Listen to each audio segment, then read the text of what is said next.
have a seat. We'll talk for a bit. This time, while I'm finishing up, waiting on oils and bluing to soak in and dry cure and all this stuff and small parts to come in, I thought I'd do another tools of the trade. One thing that I'm finding interesting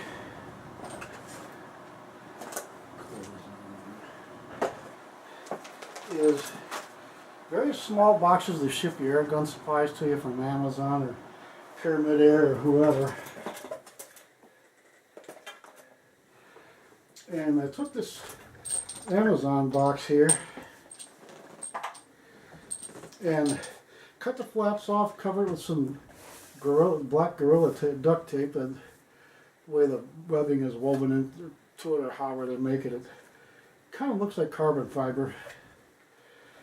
And I decided to put my spent CO2 cartridges in there to save them up, to trade them in for steel or make some slip bobbers out of them or something like that. And then this real nice flip top box here covered with some mossy oak camo duct tape they have at Walmart, $6.97 a roll. It's the same usual standard size of duct tape. And I took the 1 3/4, 2 inch masking tape and made a nice label. Birchwood Casey Finishing Chemicals, because I put all, I can't stand up to save my life. I put all of my Birchwood Casey 3-ounce bottles of the bluing chemicals and true oil and all that stuff in there. Try to keep the sunlight off of them. I'm always looking for someplace to put them out of the way, and now I finally got that. And another thing that's been proven to come in handy is, instead of channel locks, Sears Craftsman Robo Grip pliers. They work like channel locks. You can see they're made from several pieces of steel stampings all riveted together. And the way that handle's curved, you can grab something by the cajones hard with these, and they're made in the USA. It says so right on this thing here. Yeah, it's Craftsman Robo Grip pliers. Bought these years ago. These are great for tightening down that little threaded bushing thing that holds the trigger assembly into the action, for instance, and things like that. You can, the way this thing works, it goes up like that, and then it pulls back down a little bit with this curve to really hold tight. These are great. And of course, I did it. I can't do anything without dropping it on the floor 5 times. And this thing, the handicap needs aisle at the drugstores have these grabbers. It's got a handle. It's sort of like a broom handle Mauser. And there's a magnet right here, and this little thing sticking up is downright handy if you need to grab something and pull it towards you, or reaching up high, or reaching over, you know, stuff like that. These are great. Very handy. And like I was going to say, different sizes of gun cleaning patches. These big 3-inch ones got little slots and a couple of circles around there, and you can you get that patch jag goes on the end of your cleaning rod. It looks like a long loop, so like a giant needle loop. And you can pull these through there and pull them out, pull them up and out and everything. And basically, like it shows there, it's sort of like making tissue roses. You do that, and it's really good for cleaning gas tubes, the action tubes on springers and gas ram brake barrels, stuff like that. Now use a spear tip jag and these Brownells 1 3/8 inch patches. They look sort of like woven burlap. These with a 22 caliber jag fit nice and snug in a 25 cal barrel. These are really good for cleaning the XL 725 or hot sounds and other 25 caliber pellet rifles. Just use a 22 spear tip jag, the brass ones with a little pin sticker on the end, and you stick it on there, wet it with Blistol or Rem oil or whatever you like to clean your bore with, and use these. That cleans really good. And of course for 22s and 177s, I can't find my round ones. These are supposed to be 7/8 inch from 17 to 22 caliber. They're more rectangular than square, some of them though. These are Allen's. Walmart carries them by ounces, but they're the same 7/8 inch square. I got round ones. The round ones are better, and I can't find that bag. I keep misplacing that dumb thing. Oh, another one, before I forget. I got these at a place that took over the Sears Tools Center up here, Harbor Freight Tools. They also have a website, harborfreighttools.com. Pack of 3 of these small brass brushes, real handy. I even cleaned the rubber butt pads I removed from the rifles with these and Q-tips, and cleaner degreaser, Birchwood Casey. I gotta find my F1. It's like a different brand of Armor All to coat the rubber butt pads with, so they're a little shinier and sealed. They make them look a little bit new after you clean them up. And from my legs getting it, here we go again. The bandages are falling apart. I hate that. They get wet and they fall off. This infection's making my leg weak, but anyway, the doctor gives me these boxes of medical supplies to bandage it up with, and saline solution to clean it out with, etc., etc. And they give me bunches of these long wooden Q-tips that just got the Q-tip on one end, like they use for taking samples with. These are handy for when you're working on your rifles and cleaning tight spots and everything. And now here's my main one. I take the tip off and put this rubber thing on there they gave me with it. It's ball bearing handled stainless steel nylon coated cleaning rod, ball bearing handle, so this thing could turn and follow the rifling when you're pushing it in and out. Made by J. Dewey Manufacturing Company. Pyramid Airgun Depot, places like that have these. This is a 17 caliber, so it goes from 177 on up, and I just changed the jag on the end from 177 to 22 for all 3 calibers, the common calibers. Now I accidentally broke the threaded part off in that one. Old Outers cleaning rod. So I use this for when I need to push pistons in, or to when I'm taking the gas tubes after I take a Crossman apart, let's say. Take this and a watered up piece of tissue soaked in lacquer thinner or a cotton ball and push it through to clean all the gunk out and dry it out, get it real nice and shiny inside before I start bluing it and doing whatever I'm going to do. So that's about the right length for a gas tube. For the little longer ones, I also have this newer one. You keep them together with a rubber band. That's the loopy tip I was talking about. It looks like a, I don't know, like a big needle or something. Loop on the end of a needle. Use that in those 3-inch patches, and I use that for cleaning the old grease out of brake barrel action tubes. You put 2 of these out of the 3 together, and that's more than enough to clean out those tubes. And of course, a set of metric Allen wrenches is always good to have for scopes and other various Allen bolts and screws on these rifles. That again is Pittsburgh Tools. That's another one from Harbor Freight for a few bucks. Also from Harbor Freight for $6.99, I think it was. That's a small mouth. It's plastic on one side and rubber on the other. All chromed up real nice, and nice rubber handle. Handy for tapping things into place instead of a tack hammer. You know, real small ball penis. I might just use one of these because it's not, this plastic isn't that hard.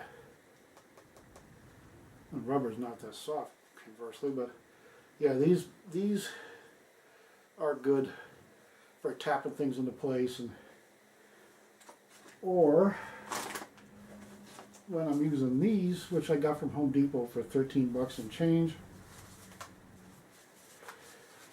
It comes with this real nice holder. A 9-piece set of hollow roll pin punches. Crossman's have that little pin that where the 4-stock elbows like that to pump it. This is what you need to knock that roll pin out with. These things right here.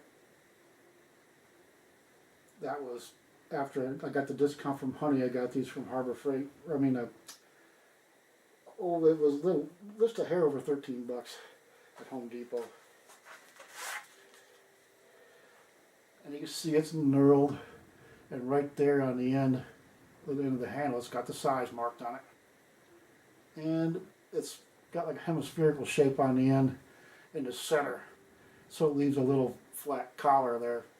So this part here goes inside the hollow roll pin, and this sits on the edges of the pin, so you contact it really square when you go to hammer them out. These are really handy if you're going to work on air rifles with like pumpers, where you got to knock those roll pins out to get the pump piston and all that out to change the seals. You need a set of roll pin punches. A set of long drift punches these same sizes would be nice too. That's the next thing I gotta find for the ones that are solid.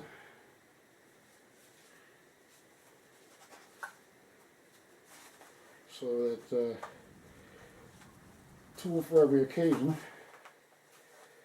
Just tie it once and it's nice and neat. And for the piston seals in brake barrels, whether it's a spring or a gas ram, the piston is basically the same.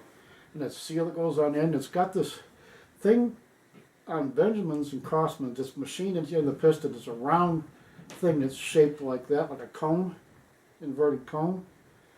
You take one of these red wire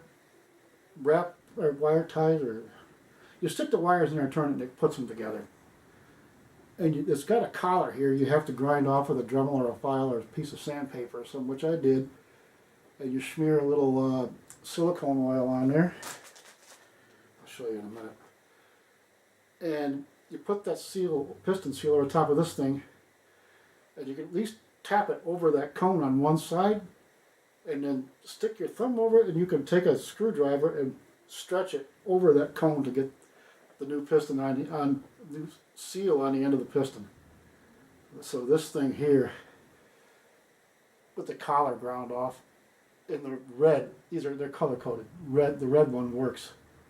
You just got to modify it like that so it'll fit the top of that inverted cone shaped thing on the end of the piston. Now you take other brands of air rifles, and that cone shaped thing has a screw down the middle where it comes out, and you just push it through. You push it through the piston seal and screw it back into place. Boom, done. But no, Crossman and Benjamin had to be a bunch of cheapskates, in my opinion, and save that couple pennies per 10,000 pieces to make it cheaper to put the seal on the piston by having to make a special tool, which I don't happen to agree with, but that's the way it is. And of course, top care, see the Minifin bottle, see the size. I put small tools in there because my gun butler over there, that holds the gun so you can have both hands free while you're working, it has these little depressions in it that hold a small spray can. Well, this thing fits one of those depressions perfectly. Outers seal picks. If they're not, they're plastic. Metal is better. Oh, come on, think that's another one. These came from Harbor Freight too, after the discount from Honey. Got these for $3.99 at Harbor Freight by Pittsburgh Tools. Yeah, I know Kenny Cormody uses these too. His are a lot older than these. A set of 4 steel seal picks. Very nice. These are handy even for doing those E-clips, the little E-clips. You can use these for picking them out. And then use the side of a flat-bladed screwdriver like that on the side like that to push it back in with your thumb over top of it so it doesn't go zinging off someplace. And boy, did I learn that the hard way. Okay, anyway. And then I got, with these outers, plastic seal picks, they also gave me this, like a toothbrush with a small end and a big end for scrubbing parts and stuff. That's nice.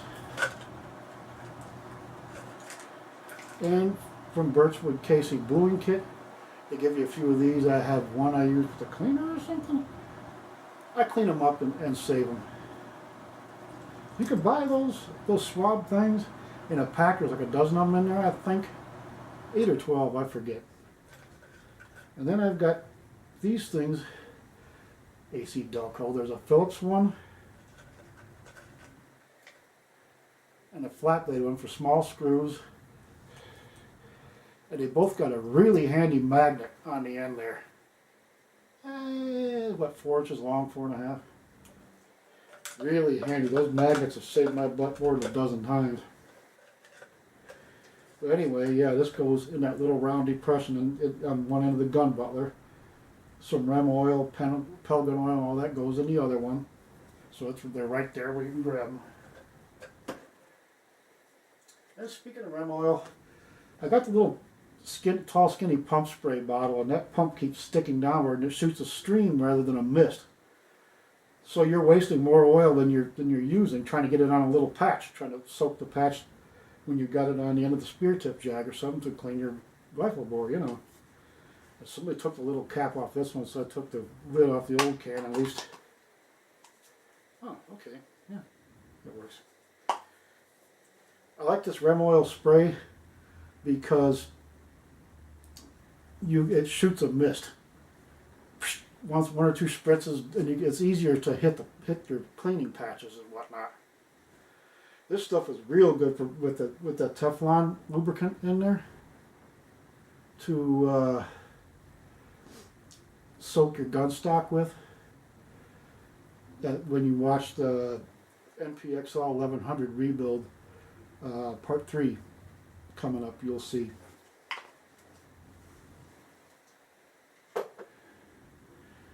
And of course, when you're using the bluing chemicals and stuff, you've got these hefty 3-ounce plastic bathroom cups, like $1.89 for 150 or something like that. Get cheap. But here's the next larger size of the Top Care acetaminophen bottles I use for putting small tools and junk in. Way to keep them handy. And of course, good old Pelgan oil. There's some places charging up like $6, $7 for this stuff, and it's just like a fine lubricant mixed with transmission fluid that makes the seals swell up and work better longer. And you will also come to find with like the Benjamin Trails or the NPs or that new one that looks like it's got the XL 725 barreled action in it, but it's got a plastic stock that looks like those 7mm magnums guys like to hunt pigs and stuff with, or maybe deer. The 3-piece sleeve, as they call it. We call them a shroud. Company calls them a sleeve assembly. Has a seal at each end. I'm waiting for now, among other things. And all 3 pieces are powder coated black. That's where they got this. You know when you're welding, you get the one pole is the welding rod or the wire, and the other one you clamp on as your ground. So the electricity will travel through the metal you're trying to weld and all of that. Well, that's the way powder coating works. So the powder sticks, and you got to be able to spray it on really smooth because it goes through a hot oven They got the kind that works in a home oven too. You got, although you have to have one in the garage, you're not going to cook it anymore if you're going to use it for that, because that gets some nasty stuff in there. But anyway, and that bakes it. It smooths out and like firing ceramic. Okay, the ceramic coatings, it's like that. When you're spraying the powder on an electrically charged object, then you bake it in a high temperature oven for so much time, and it bakes it out, and they got all kind of fancy colors and metallics and whatnot. And I can't do that. So I'm looking, I'm thinking and looking some more at Walmart on retiree payday, which is shopping day. And I got some high gloss black Rust-Oleum, because that is also aluminum alloy. Crossman told me on the phone about a week ago. So even aluminum black won't necessarily work on that alloy there. You'd have to test it. I hate to spend the money, and so I spent a couple dollars less. Got a big can of black Rust-Oleum high gloss. Boy, did that work. I'll show you one of the small parts here. Well, a couple of them. Here, this part in here I taped off because that's all black powder coating, which was fine. But the outside of all three parts, from the heat where this fellow lives that I'm fixing this for, had turned it a bronze color. Darndest thing, I never saw that happen to powder coat before. So this part here is the part that I actually painted. It's got some dust on it from sitting, but I let that stuff slowly dry and cure for 3 to 5 days. Looks nice. And the sleeve over the barrel, or shroud as we call it, this thing fits in the front, and it takes the seal on that little groove right here. You see those holes in there? Those are baffle holes. The threads on the end of the barrel stop back here behind these holes. So that whole hollow space between the sleeve and the barrel is your suppressor. That's why they work so well. But anyway, that's that part. And here is the back part. Seal goes right here. This end goes against the front of the breech block, like that. Looks real nice. That just has the same tone of color and shine with that Rust-Oleum, that gloss Rust-Oleum, black Rust-Oleum, as the powder coat. Not as durable as powder coating. Powder coating, again, is like a fired ceramic coating, basically. They found if you electrically charge the metal, you can spray the powder on it and boom. So, that's that.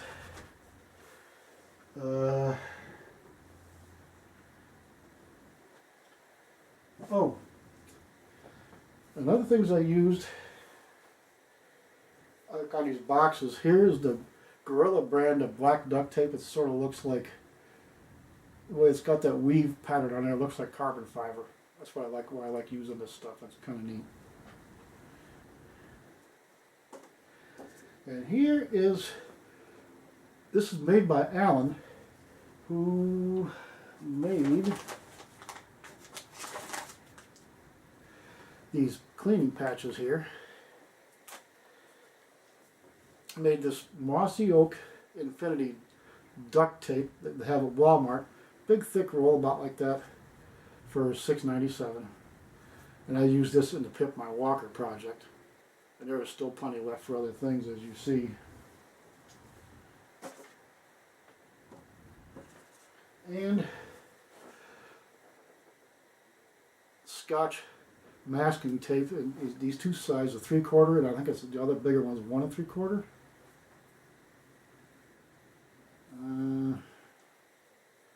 Doesn't really say. But anyways, that again is from Walmart, and they carry Scotch brand.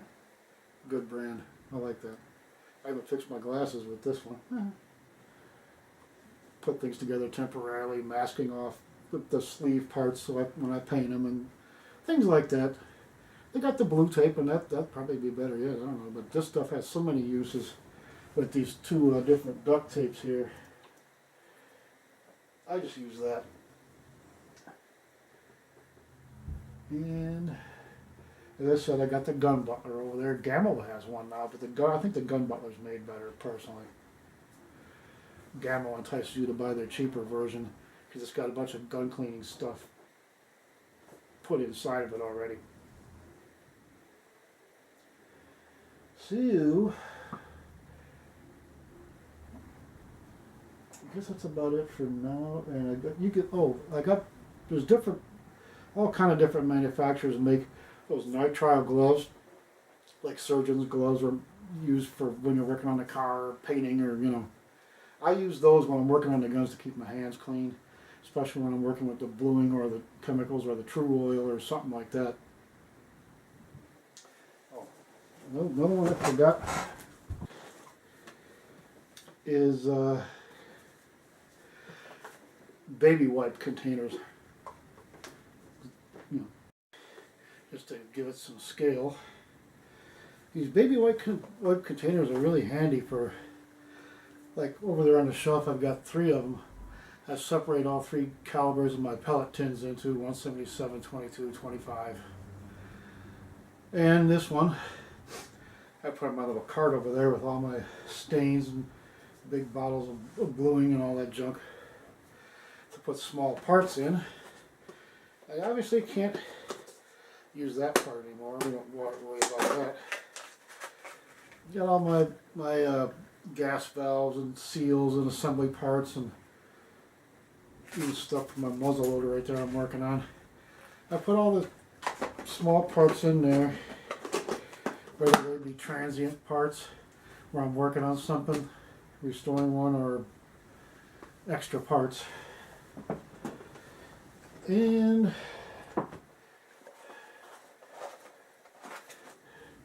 files. There's an old wood rasp here I've had forever, made by Nicholson in the USA here. The ends broke off, so I used that. Matter of fact, I used that in Boy Scouts with a piece of flint and some charred cloth and an old tobacco tin as a fire starter, waterproof fire starting kit. And of course, 3M emery paper from 400 grit, 400, 600, 800, 1,000, 1,500 up to 2,500 for polishing barrels and other metal parts before they get blued real nice. And I got another one of those swabs, big swab things right there, and a piece of foam from one of the Birchwood Casey bluing kits. A foam sanding block will conform to various curves and stuff. Maybe I happen to maybe need it for that.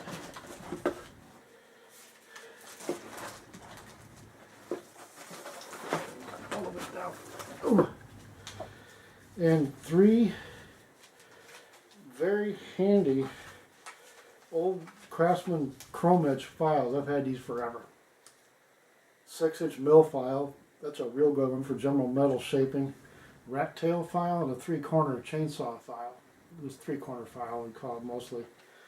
I can use this one for chasing threads or filing grooves in a bolt probe, for instance, to put a little seal on it. Rat tail files for chamfering holes and stuff like that. And like I said, the mill file for general shaping. And these plastic slip cover things, you keep them in, keep them looking like new.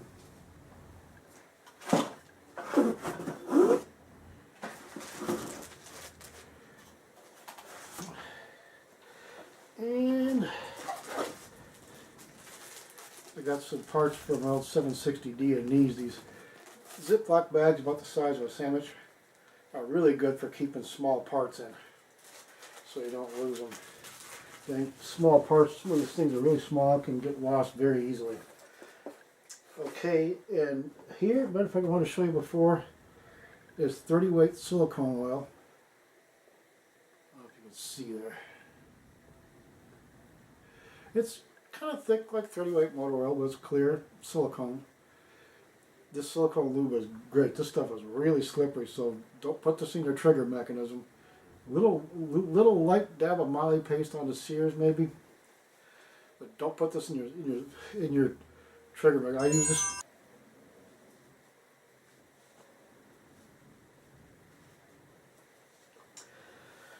Anyhow, don't use this in the trigger. I was working on a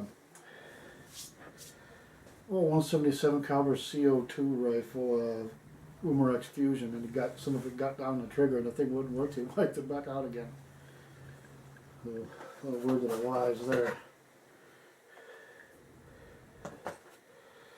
And here's the Molly lube, Molly paste everybody talks about. A little dab will do you. A very little dab.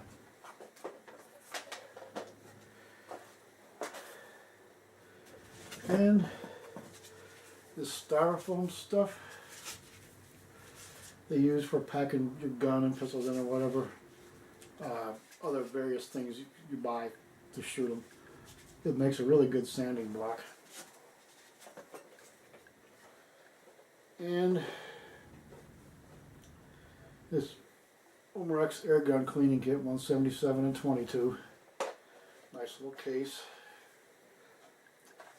And I don't use the flex shaft that goes in this end. That thing keeps hanging up in the baffles of the suppressors. And I say, yeah, the hell with that. But this end here uses these 6 driver bits that also come with it. Really handy for getting one of these things to fit the screws properly on your gun, so you're not messing them up trying to get them loose or tightening them. Plus you got the barrel brushes and the swabs and everything there. And I cut these like Burger King straw tubes here to put my cleaning jags in and have them numbered for what caliber they're for. This brush is a 25 caliber brush. And I keep a couple of Allen wrenches in here that fit all the scope mounts and junk as well. So that's that. And for bigger screws, they're getting way up inside the stock and everything. I'm using one over there to hold the stock up, a big flat-bladed one that fits that bolt that holds the Crossman's butt stocks on. There's various sizes of these just in case I need to reach deep inside something to get a screw out.